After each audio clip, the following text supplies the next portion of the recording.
Okay, so we're going to review this deck over by Behr. And what we're looking at here today, folks, is a deck that's been neglected for, I'd say, at least 5 years. You can tell by where the welcome mat was how much damage has been done.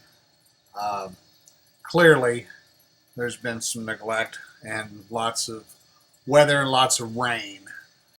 As you see across the top, you have a lot of this, what I call scaling, almost like algae, if you will, from all the moisture. First thing we need to do is clean the deck. And some would say to use detergents and cleansers and scrub by hand.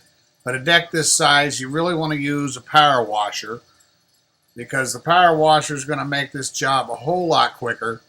The only thing you need to be careful with is that sometimes these power washers, if you get too close, you can damage your timber, and in which case you'll have to go through before you paint and sand those areas down.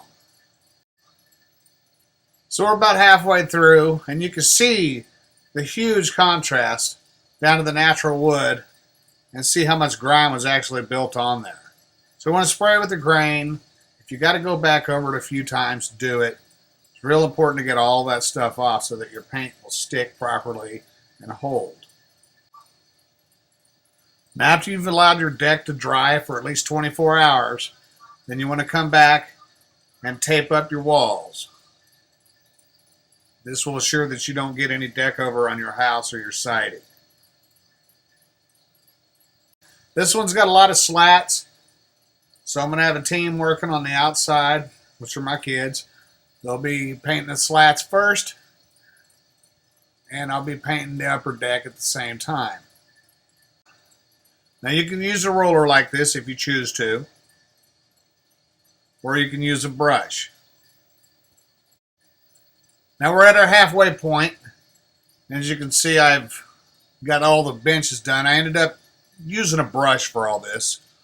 I like the way that it was applied. I could go a lot thicker, and it just worked a lot better for me. So I ended up hand painting all that, with the exception of that top part that you saw just a moment ago.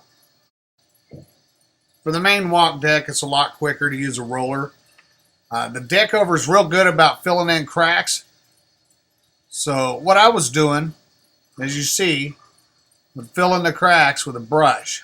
Just kind of push it in there. And then take your roller and just roll across. That crack virtually disappears.